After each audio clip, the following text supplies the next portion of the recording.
ত্রিপুরার এক পুরনো পরিত্যক্ত বিমানবন্দরকে ভারত এবার নতুন করে সচল করছে। কারণ বাংলাদেশের লালমনিরহাটে তৈরি হচ্ছে নতুন এক বিমান ঘাঁটি, যা ভারতের চিকেন নেকের জন্য হুমকি হয়ে দাঁড়িয়েছে বলে দাবি করছে ভারত। কিন্তু এর পেছনে কি শুধুই কৌশলগত উদ্বেগ, নাকি আরও বড় কোনো পরিকল্পনা লুকিয়ে আছে? ত্রিপুরার কৈলাসহরে পুরনো বিমানবন্দর চালু করার তোড়জোড়। কারণ কি বাংলাদেশ? ত্রিপুরার কৈলাসহর বিমানবন্দর, যা ৩ দশকেরও বেশি সময় ধরে পরিত্যক্ত অবস্থায় ছিল, তা আবার সচল করার জন্য ভারত সরকার জোর কদমে কাজ শুরু করেছে। গত সপ্তাহেই ভারতের এয়ারপোর্ট অথরিটি অফ ইন্ডিয়ার প্রতিনিধি দল কৈলাসহর বিমানবন্দর পরিদর্শন করেছে এবং ত্রিপুরার মুখ্যমন্ত্রী মানিক সাহার সাথে বৈঠক করেছে। আনন্দবাজার পত্রিকা জানিয়েছে, ত্রিপুরার শাসক দল সম্প্রতি দিল্লিতে গিয়ে ভারতের কেন্দ্রীয় সরকারের কাছে এই বিমানবন্দরটি দ্রুত চালু করার অনুরোধ জানিয়েছে। কিন্তু হঠাৎ কেন এই তোড়জোড়? ভারতের দাবি, এর পেছনে প্রধান কারণ হলো বাংলাদেশের লালমনিরহাটে একটি নতুন বিমান ঘাঁটি চালু করার সিদ্ধান্ত। সম্প্রতি বাংলাদেশের সেনাবাহিনী লালমনিরহাটে এই বিমান ঘাঁটিটি পুনরুজ্জীবিত করার কথা নিশ্চিত করেছে। ভারতের দাবি অনুযায়ী লালমনিরহাটের এই বিমান ঘাঁটিটি ভারতের সীমান্ত থেকে মাত্র ১৫ কিলোমিটার দূরে অবস্থিত। এটি চালু হওয়ার খবর মোদী প্রশাসনের তোলপাড় সৃষ্টি করেছে। ভারত অভিযোগ করছে যে লালমনিরহাটের এই বিমানবন্দরটি চালু করতে চীন বাংলাদেশকে সহায়তা দিচ্ছে, এমনকি নাকি চীনা প্রতিনিধিদের আনাগোনাও সেখানে শুরু হয়েছে। ভারতের মূল উদ্বেগ হলো, এই বিমান ঘাঁটি চালু হলে চীনের মাধ্যমে ভারতের চিকেন নেক অঞ্চলে নজরদারি বাড়াতে পারে। চিকেন নেক হলো ভারতের উত্তর পূর্বাঞ্চলের 7টি রাজ্যকে ভারতের মূল ভূখণ্ডের সাথে সংযোগকারী সরু একটি ভূখণ্ড। ভারতের আশঙ্কা, এই অঞ্চলে চীনের নজরদারি বাড়লে তা তাদের নিরাপত্তার জন্য বড় হুমকি হয়ে দাঁড়াবে। তাই যে কোনো পরিস্থিতির জন্য প্রস্তুত থাকতে ভারত ত্রিপুরার কৈলাসহরের এই বিমানবন্দরকে সচল করছে। বেসামরিক মোড়কে সামরিক পরিকল্পনা। যদিও কৈলাসহরের এই বিমানবন্দরটি বেসামরিক বিমান চলাচলের জন্য ব্যবহার করা হবে বলে জানানো হয়েছে, ভারতের গণমাধ্যমগুলো ইঙ্গিত দিচ্ছে যে এতে যুদ্ধের সময় প্রয়োজনীয় সব সুবিধা থাকবে। যুদ্ধ বিমান উড্ডয়ন ও অবতরণ এবং জ্বালানি সরবরাহের মতো সব ব্যবস্থাই এতে যুক্ত থাকবে। এর থেকে স্পষ্ট বোঝা যায় যে ভারত শুধুমাত্র বেসামরিক উদ্দেশ্যে এই বিমানবন্দরটি চালু করছে না, এর পেছনে একটি সামরিক পরিকল্পনাও থাকতে পারে। বাংলাদেশের সঙ্গে সম্পর্ক এবং চীনের প্রভাব নিয়ে ভারতের উদ্বেগ। হাসিনা সরকারের পতনের পর থেকেই ভারত চিকেন নেকের নিরাপত্তা নিয়ে দারুণ উদ্বেগে ভুগছে। মোদী সরকারের দাবি, অনেকদিন ধরেই চীনের নজর রয়েছে 7 সিস্টার্স এবং চিকেন নেকের দিকে। বাংলাদেশের প্রধান উপদেষ্টার 7 সিস্টার্স নিয়ে করা মন্তব্য ভারতের রাজনীতিতে ঝড় তুলেছিল। এইসব প্রেক্ষাপটে ভারত সরকার চিকেন নেক ঘিরে ব্যাপক তৎপরতা বাড়িয়েছে। এই অঞ্চলের নিরাপত্তায় তারা S-400 আকাশ প্রতিরক্ষা ব্যবস্থা সহ অত্যাধুনিক যুদ্ধ বিমানও মোতায়েন করেছে এবং একের পর এক সামরিক মহড়াও চালাচ্ছে। ভারতীয় গণমাধ্যমগুলো আরও জানাচ্ছে যে ত্রিপুরার এই বিমানবন্দরটি চালু হলে তাতেও প্রতিরক্ষা কাঠামো বসানো হবে। প্রথমবার ভারতের স্বীকারোক্তি, পাকিস্তানের সঙ্গে সংঘর্ষে যুদ্ধ বিমান হারিয়েছে। অবশেষে ভারতের সামরিক বাহিনী নিশ্চিত করলেও মে মাসে পাকিস্তানের সঙ্গে আকাশ যুদ্ধে তারা কিছু যুদ্ধ বিমান হারিয়েছে। এতদিন ধরে এই বিষয়টি নিয়ে নীরবতা পালন করে আসলেও সিঙ্গাপুরে সাংরি লা সংলাপে এক সাক্ষাৎকারে ভারতের সশস্ত্র বাহিনীর প্রধান অনিল চৌহান এই চাঞ্চল্যকর তথ্যটি প্রকাশ করেন। তবে ঠিক কতটা যুদ্ধ বিমান হারিয়েছে সেই সংখ্যাটি তিনি সুনির্দিষ্টভাবে জানাননি। জেনারেল চৌহান জোর দিয়ে বলেছেন, এটাই শুধু গুরুত্বপূর্ণ বিষয় নয় যে যুদ্ধ বিমান ভূপাতিত হয়েছে, বরং কেন সেগুলো ভূপাতিত হয়েছে সেটিই আসল বিষয়। তিনি 6টি ভারতীয় যুদ্ধ বিমান, যার মধ্যে 3টি রাফাল ভূপাতিত করার পাকিস্তানের দাবিকে একেবারেই ভুল আখ্যা দিয়েছেন। কিন্তু তার এই বক্তব্যে প্রশ্ন জাগে, যদি পাকিস্তানের দাবি ভুল হয় তবে কেন ভারতের বিমানগুলি ভূপাতিত হলো? কি ছিল সেই কৌশলগত ভুল যার কথা জেনারেল চৌহান বারবার উল্লেখ করছেন? সেনাপ্রধান জানান, প্রথম দিনের ক্ষতির পর ভারতীয় সামরিক বাহিনী তাদের কৌশল নতুন করে সাজিয়েছিল। তিনি বলেন, আমরা কৌশলগত ভুলগুলো বুঝিয়ে তা সংশোধন করেছি এবং 2 দিন পর আবারও অভিযান চালিয়ে পাকিস্তানের গভীরে সফলভাবে লক্ষ্যবস্তুতে আঘাত হেনেছি। এই বক্তব্যে একটা নাটকীয় মোড় আসে। তাহলে কি প্রথম দিনের ভুলগুলি মারাত্মক ছিল, যা ভারতের সামরিক সক্ষমতাকে নিয়ে প্রশ্ন তোলে, নাকি এটি ছিল এক পরিকল্পিত কৌশল যেখানে প্রথম ধাক্কা খেয়ে ভারত পরবর্তীতে আরও শক্তিশালী জবাব দিতে প্রস্তুত হচ্ছিল? পরমাণু যুদ্ধের আশঙ্কা ছিল কি? সংঘাতে পরমাণু অস্ত্র ব্যবহারের কোনো আশঙ্কা ছিল না বলে দাবি করেছেন জেনারেল চৌহান। তিনি বলেছেন, সংঘাতের মধ্যে অনেক জায়গায় যোগাযোগের পথ খোলা ছিল, যা পরিস্থিতি নিয়ন্ত্রণে রাখতে সাহায্য করেছে। এমনকি মার্কিন প্রেসিডেন্ট ডোনাল্ড ট্রাম্পের সেই দাবি নিয়ে মন্তব্য করতেও তিনি অস্বীকৃতি জানিয়েছেন, যেখানে ট্রাম্প বলেছিলেন যুক্তরাষ্ট্র পারমাণবিক যুদ্ধ ঠেকাতে সাহায্য করেছে। চৌহানের মতে, যে কোনো পক্ষ পারমাণবিক অস্ত্র ব্যবহারের খুব কাছাকাছি চলে গিয়েছিল, এমনটা বলা অত্যন্ত অতিরঞ্জিত। তাহলে কি দুই পরমাণু শক্তিধর দেশের মধ্যে এই সংঘর্ষ একেবারেই নিয়ন্ত্রিত ছিল, নাকি পরিস্থিতি এতটাই গুরুতর ছিল যে আন্তর্জাতিক মধ্যস্থতা প্রয়োজন হয়েছিল, যার কথা ভারত এখন অস্বীকার করছে? পাকিস্তানের অস্ত্র নিয়ে সন্দেহ। জেনারেল চৌহান চীন ও অন্যান্য দেশের কাছ থেকে পাওয়া পাকিস্তানের অস্ত্রের কার্যকারিতা নিয়ে সন্দেহ প্রকাশ করেছেন। তিনি বলেন, তাদের এসব অস্ত্র কাজই করেনি। অথচ ভারতের প্রতিরক্ষা মন্ত্রণালয়ের অধীনে থাকা একটি গবেষণা সংস্থা জানিয়েছে, সংঘর্ষ চলাকালে পাকিস্তানকে আকাশ প্রতিরক্ষা ব্যবস্থা ও স্যাটেলাইট সহায়তা দিয়েছে চীন। এই দুই বিপরীতধর্মী বক্তব্য আসলে কিসের ইঙ্গিত দেয়? চীন কি সত্যিই পাকিস্তানকে গোপনে সাহায্য করেছে, নাকি ভারত পাকিস্তানের সামরিক সক্ষমতাকে খাটো করে দেখাতে চাইছে? যুদ্ধবিরতি ও লাল রেখা। ভারতীয় সেনাপ্রধান বলেছেন, তাদের বাহিনী পাকিস্তানের সঙ্গে যুদ্ধবিরতি বজায় রাখতে চায়, তবে ভবিষ্যতে কোনো সন্ত্রাসী হামলা হলে তারা প্রতিক্রিয়া জানাবেন। জেনারেল চৌহান বলেন, আমরা পরিষ্কার লাল রেখা ঠিক করে দিয়েছি। এই লাল রেখা ঠিক কি নির্দেশ করে? এটি কি ভারতের পক্ষ থেকে পাকিস্তানের প্রতি এক সুস্পষ্ট হুঁশিয়ারি, নাকি ভবিষ্যতের সংঘাতের জন্য একটি পরোক্ষ প্রস্তুতি? ইরান মার্কিন টানাপোড়েন, কাঁপছে আরব দেশ, ট্রাম্পের ডাবল ট্রাবল। মধ্যপ্রাচ্যের আকাশে এখন চরম উত্তেজনা। একদিকে ইসরায়েল মুখিয়ে আছে ইরানের পারমাণবিক স্থাপনায় হামলা চালানোর জন্য, অন্যদিকে যুক্তরাষ্ট্রের উপর চাপ বাড়াচ্ছে তিন গুরুত্বপূর্ণ আরব দেশ, সৌদি আরব, কাতার এবং সংযুক্ত আরব আমিরাত। তাদের একটাই দাবি, ইরানে হামলা নয়। কিন্তু কেন এই তিন দেশ ইরানের পক্ষে ব্যাট করছে? উত্তরটা কিন্তু মোটেও ইরানকে বাঁচানোর জন্য নয়, বরং নিজেদের অস্তিত্ব রক্ষার তাগিদে। কাঁচের ঘরে মার্কিন সেনা, কেন এত ভয়? সম্প্রতি মার্কিন প্রেসিডেন্ট ডোনাল্ড ট্রাম্প যখন সৌদি আরব, কাতার ও সংযুক্ত আরব আমিরাত সফরে গিয়েছিলেন, তখন এই তিন দেশের নেতারা তাকে স্পষ্ট বার্তা দেন। তারা অনুরোধ করেন যুক্তরাষ্ট্র যেন ইরানের পারমাণবিক অবকাঠামোতে কোনো ধরনের হামলা না চালায়। এর কারণ হলো, এই তিন দেশেই আমেরিকার বিশাল সামরিক ঘাঁটি রয়েছে। তাদের আশঙ্কা, যুক্তরাষ্ট্র যদি ইরানে হামলা চালায়, তাহলে ইরান পাল্টা আক্রমণ হিসেবে এই দেশগুলোতে হামলা চালাতে পারে। ইরানের সামরিক বাহিনী কিন্তু বসে নেই। তারা সোজা সাপটা হুমকি দিয়েছে, মধ্যপ্রাচ্যে 50,000 মার্কিন সেনা কাঁচের ঘরে বসে আছে, আর কাঁচের ঘরে বসে কারো দিকে পাথর ছোড়া ঠিক হবে না। শুধু তাই নয়, মধ্যপ্রাচ্যের যেসব দেশে মার্কিন সেনাদের ঘাঁটি আছে, ইরানের পররাষ্ট্র মন্ত্রণালয় তাদের চিঠি দিয়ে সতর্ক করে দিয়েছে, যদি তাদের দেশ থেকে মার্কিন সেনারা ইরানের হামলার প্রতিক্রিয়া দেখায়, তাহলে তেহরান সেই সব দেশে পাল্টা হামলা চালাবে। অর্থাৎ সৌদি আরবের ক্রাউন প্রিন্স মোহাম্মদ বিন সালমান, আরব আমিরাতের প্রেসিডেন্ট মোহাম্মদ বিন জায়েদ এবং কাতারের আমির তামিম আল থানি সবাই ট্রাম্পের কাছে একই আশঙ্কা প্রকাশ করেছেন। তাদের ভয়, ইরানের পারমাণবিক অবকাঠামোতে হামলা হলে এই দেশগুলোতে মার্কিন ঘাঁটি থাকায় তারা সরাসরি ইরানের পাল্টা হামলার শিকার হতে পারে। গোপন কূটনৈতিক চাল, কে কাকে বাঁচাচ্ছে? এই জটিল পরিস্থিতিতে সৌদি আরবের একটি পদক্ষেপ বেশ তাৎপর্যপূর্ণ।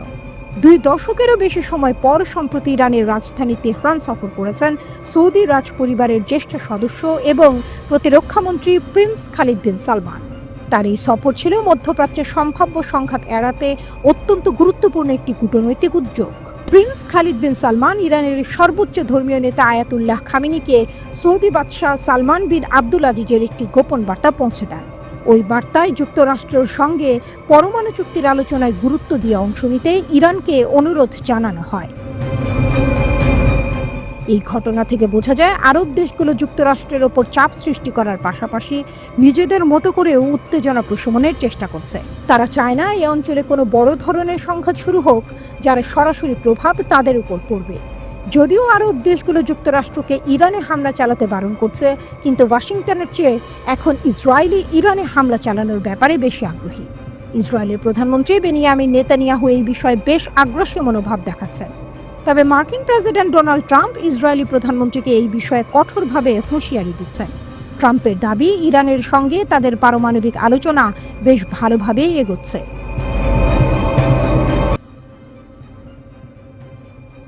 ভাবুন তো, আকাশে একটা ফুটবল মাঠের সমান বিশাল কিছু উঠছে, কিন্তু শত্রু দেশের রাডার তাকে ধরতে পারছে না। রাডার বলছে আকাশে একটা মশা উঠছে। হ্যাঁ, এমনটা বাস্তবে সম্ভব, আর এর নাম B2 স্পিরিট বোমারু বিমান। এই বিমানকে পৃথিবীর সবচেয়ে দামি খেলনা বললেও ভুল হবে না। এর পেছনে খরচ হয়েছে প্রায় $2 বিলিয়ন, অথচ এর একটা বড় অংশই লুকিয়ে আছে। আপনি কি জানেন এই বিমানটি তৈরি হওয়ার পেছনে এমন এক ঘটনা আছে যা আমেরিকাকে বিশ্ব জুড়ে লজ্জায় ফেলে দিয়েছিল? এমন এক অসম্মান যার জবাব দিতে আমেরিকা এতটাই মরিয়া ছিল যে তারা এই অদৃশ্য বিমান বানিয়ে ফেলল। কিন্তু কিভাবে, কেন এটি রাডারে ধরা পড়ে না? আজ আমরা সেই রহস্যের পর্দা সরাবো। অসম্মানের প্রতিশোধ। U2 থেকে B2 এর জন্ম। সময়টা ছিল 1960 সালের 1 মে। স্নায়ুযুদ্ধের চরম উত্তেজনা। আমেরিকা আর সোভিয়েত ইউনিয়ন একে অপরকে টেক্কা দিতে মরিয়া। পাকিস্তান থেকে আমেরিকার একটি U2 স্পাই প্লেন উড়ে গেল সোভিয়েত ইউনিয়নের আকাশসীমায়। CIA এর গোপন মিশনে তারা ভাবছিল 80,000 ফুট উচ্চতায় তাদের এই বিমানকে কেউ ছুঁতে পারবে না। আমেরিকা ভেবেছিল সোভিয়েতদের কোনো ক্ষেপণাস্ত্র এত উঁচুতে পৌঁছাতেই পারবে না। কিন্তু ভাগ্যের কি নির্মম পরিহাস! বিমানটি সোভিয়েত ভূখণ্ডে ঢোকা মাত্রই তাদের রাডার তা ধরে ফেলে। প্রথমে সোভিয়েতরা যুদ্ধ বিমান পাঠালো, ক্ষেপণাস্ত্র ছুড়ল, কিন্তু সত্যিই এত উঁচুতে আঘাত করা তাদের পক্ষে সম্ভব ছিল না। কিন্তু তারপর সোভিয়েতদের সামরিক বাহিনী তাদের S-75 ডিভিনা ক্ষেপণাস্ত্র দিয়ে এমন এক কাণ্ড ঘটালো যা আমেরিকার স্বপ্নেও ছিল না। তাদের ধারণা ছিল S-75 এত উচ্চতায় পৌঁছাতে পারবে না, কিন্তু ক্ষেপণাস্ত্রটি 80,000 ফুট উচ্চতায় উড়ন্ত U2-কে নিখুঁতভাবে আঘাত করে ভূপাতিত করে দিল। বিমানটি সেখানকার ইয়াকাতেরিনবুর্গ শহরের উপর পড়ল। পাইলট নিজেকে বের করে নিতে পারলেও তাকে আটক করা হয়। প্রথমে আমেরিকা চালাকি করে বলেছিল এটি নাসার আবহাওয়া গবেষণার বিমান, কিন্তু যখন সোভিয়েত ইউনিয়ন আটক পাইলট আর U2 এর নজরদারি সরঞ্জাম বিশ্বকে দেখালো, তখন বিশ্বজুড়ে আমেরিকার চরম বদনাম হয়। তাদের মাথা লজ্জায় হেঁট হয়ে যায়। এই ঘটনা দুই পক্ষকেই একটা বড় শিক্ষা দিল। রাশিয়া তাদের বিমান প্রতিরক্ষা ব্যবস্থাকে আরো শক্তিশালী করতে ঝাঁপিয়ে পড়ল, আর আমেরিকা তারা এবার এমন কিছু বানানোর কথা ভাবলো যা রাডারে একেবারেই অদৃশ্য হয়ে যাবে। কারণ তাদের B-52 বোমারু বিমানগুলো রাশিয়ার আকাশে ঢোকার আগেই ধরা পড়ে যেত, যার মানে তারা রাশিয়ার বিরুদ্ধে পারমাণবিক অস্ত্র ব্যবহার করতে পারত না। 1976 সাল নাগাদ সোভিয়েত ইউনিয়ন S-300 এর মতো এমন ভূমি থেকে আকাশে নিক্ষেপযোগ্য ক্ষেপণাস্ত্র বানিয়ে ফেলল যা 100 কিলোমিটার দূর থেকেও বিমান ধ্বংস করতে পারত। পরিস্থিতি এমন দাঁড়ালো যে আমেরিকান বিমান বাহিনীর এক জেনারেল বলেই ফেললেন, সোভিয়েত ইউনিয়নের B-52 পাঠানো মানে মৌচাকে ঢিল মারার মতো। ঠিক এই সময়ে 1978 সালে আমেরিকা শুরু করলো তাদের অ্যাডভান্সড টেকনোলজি বোমার প্রোগ্রাম। তাদের উদ্দেশ্য ছিল একটাই, এমন এক বোমারু বিমান তৈরি করা যা সোভিয়েত ইউনিয়নের আকাশে ঢুকবে, তাদের রাডারের চোখের সামনে বোমা ফেলবে, আর তারপর কোনো চিহ্ন না রেখে বেরিয়ে আসবে। আর আমেরিকার এই সমস্ত চাহিদা পূরণ করলো আমাদের আজকের আলোচনার প্রধান চরিত্র B-2 বোমারু বিমান। এর প্রথম উড্ডয়ন হয় 1989 সালে, কিন্তু বিশ্ববাসী এটিকে প্রথম দেখেছিল 1997 সালে। অদৃশ্য হওয়ার রহস্য, নকশা, আবরণ আর চালাকি। B-2 এর সবচেয়ে বড় ক্ষমতা হলো এর রাডার থেকে অদৃশ্য থাকার ক্ষমতা। কিন্তু কিভাবে সম্ভব? এর পেছনে বিজ্ঞানটা সত্যিই অবাক করার মতো। রহস্য 1, বিচিত্র নকশা। এই বিমানটির প্রতিটি কোণা এমনভাবে ডিজাইন করা হয়েছে যে যখন রাডারের সংকেত এর উপর পড়ে তখন তা রাডার পর্যন্ত ফিরে আসে না, সংকেতগুলো অন্যদিকে ছিটকে যায়। আর এই কারণেই এর নকশায় শুধুমাত্র ডানা রয়েছে। এর কোনো সাধারণ বিমানের মতো মূল দেহ বা লেজ নেই। সাধারণ বিমানে যে উলম্ব লেজ থাকে সেটাই রাডারে সহজে ধরা পড়ে। এটি রাডারের জন্য একটি আয়নার মতো কাজ করে। কিন্তু B-2 স্পিরিটের শরীর এমনভাবে তৈরি যে রাডারের সংকেত যেদিক থেকেই আসুক, আঘাত করার পর তা একই দিকে প্রতিফলিত হতে পারে না। এর জিগজ্যাগ নকশা সংকেতগুলোকে সম্পূর্ণ বিপরীত দিকে বিচ্যুত করে দেয়, আর এই কারণেই এতে কোনো লেজ রাখা হয়নি। রহস্য 2, জাদুর আবরণ। B2 এর সাফল্যের পেছনে শুধু এর অদ্ভুত নকশাই নয়, এর শরীরে লাগানো একটি গোপন আবরণও দায়ী। এই আবরণ 100% রাডারের সংকেতকে নিজের মধ্যে শোষণ করে নেয়। যুক্তরাষ্ট্র এই আবরণের বিস্তারিত তথ্য আজও গোপন রেখেছে। এই রহস্যময় আবরণের কারণে B2 বোমারু বিমান রাডারে পুরোপুরি অদৃশ্য হয়ে যায়। এর রাডার ক্রস সেকশন মাত্র 0.0001 বর্গমিটার। মানে একে রাডারে শনাক্ত করা মানে আকাশে একটা উড়ন্ত মাছিকে শনাক্ত করার মতো। আপনি ভাবুন, B-52 বোমারু বিমান রাডারে একটা 2 বেডরুমের ফ্ল্যাটের মতো দেখায়, F-15 একটা ছোট ঘরের মতো, আর F-17 একটা সিঙ্গেল বেডের মতো, এমনকি রাফালও একটা বড় বালিশের মতো দেখায়। কিন্তু B2 বোমারু বিমান এদের সবার চেয়ে 10 গুণ বড় হওয়া সত্ত্বেও রাডারে শুধু একটা মাছির মতো দেখায়। এই প্রযুক্তিকেই বলা হয় স্টিলথ টেকনোলজি, আর B2 এর মাধ্যমেই এর সূচনা হয়েছিল। রহস্য 3, তাপের ফাঁকে এবং ইলেকট্রনিক চালাকি। B2 স্পিরিটে শুধু রাডার থেকে বাঁচার ক্ষমতাই নেই, এর নিম্নতাপীয় স্বাক্ষর একে ইনফ্রারেড এবং হিট সিকিং মিসাইল থেকেও বাঁচায়। সাধারণত বিমান প্রতিরক্ষা ব্যবস্থায় ইনফ্রারেড নজরদারি সিস্টেম থাকে যা বিমানের পিছন থেকে নির্গত তাপ শনাক্ত করে, কিন্তু B2 এর ইঞ্জিনগুলো এর শরীরের ভিতরে লুকানো। জেট ইঞ্জিনে দহনের পর যে গরম বাতাস বের হয় সেটা সরাসরি বাইরে আসে না, প্রথমে তা বাইরের ঠান্ডা বাতাসের সাথে মেশানো হয়, যার ফলে B2 তার পিছনে কোনো তাপীয় স্বাক্ষর ছাড়ে না। যদি একটি F-16 জেট 100 কিলোমিটার দূর থেকে ইনফ্রারেড সিস্টেম ধরা পড়ে, তাহলে B2 বোমারু বিমান 10 কিলোমিটারের রেঞ্জে না আসা পর্যন্ত ধরা পড়বে না। আর এটা এত উঁচুতে ওড়ে যে ইনফ্রারেড রাডারে ধরা পড়ার প্রশ্নই আসে না। এটি 15,000 মিটার বা 50,000 ফুট উচ্চতায় উঠতে পারে, যার ফলে ড্র্যাগ কম হয় এবং জ্বালানিও সাশ্রয় হয়। তবে B2 এর আসল স্টিলথ ক্ষমতা আসে তার ইলেকট্রনিক কাউন্টার মেজার্স সিস্টেম থেকে। এর ভিতরে এমন হাইটেক ECM সিস্টেম আছে যা শত্রুর রাডারের ফ্রিকোয়েন্সি ধরে ফেলে, তারপর সেই ফ্রিকোয়েন্সিতেই ভুল সংকেত পাঠায়। এর ফলে রাডারে হয় B2 এর ভুল অবস্থান দেখায়, নয়তো 20টি ভিন্ন ভিন্ন স্থানে B2 দেখা যায়, যদিও এটি আসলে এক জায়গাতেই থাকে। এই সিস্টেমটি রাডারের সংকেত রেকর্ড করে পরিবর্তন করে ফেরত পাঠায়। রাডার মনে করে সংকেতটি আসল, কিন্তু আসলে সেটি মিথ্যা। সবচেয়ে মজার ব্যাপার হলো এই ECM কেবল সেই রাডারকেই ভুল সংকেত পাঠায় যা এটিকে শনাক্ত করেছে, যাতে শত্রুরা মনে করে হয়তো তাদের রাডারে কোনো সমস্যা বা ত্রুটি হয়েছে। যদি সব রাডারে ভুল সংকেত পাঠানো হয় তাহলে শত্রুদের সন্দেহ হতে পারে, তাই শুধু নির্দিষ্ট রাডারকে লক্ষ্য করে এই চালাকি করা হয়। কার্বন দেহ আর অসীম ক্ষমতা। B2 বোমারু বিমানের বেশিরভাগ শরীর তৈরি হয়েছে কার্বন গ্রাফাইট কম্পোজিট উপাদান দিয়ে। এই বিমানটি টুকরো টুকরো করে বানানো হয়েছে এবং তারপর এমনভাবে জোড়া লাগানো হয়েছে যেন কোনো সুইস ঘড়ি নির্মাতা নিখুঁতভাবে প্রতিটি যন্ত্রকে জোড়া লাগান। এর পেলোড ক্ষমতা শুনলে আপনি অবাক হবেন। এটি প্রায় 18,000 কেজি বিস্ফোরক বহন করতে পারে, যা প্রায় 15টি গাড়ির ওজনের সমান। এটি তার পেটের ভেতরে 80টি ZM GPS গাইডেড বোমা, 16টি B-83 পারমাণবিক বোমা এবং 16টি AGM-158 জ্যাসম ক্ষেপণাস্ত্র স্টিলথ ক্রুজ মিসাইল লুকিয়ে রাখতে পারে।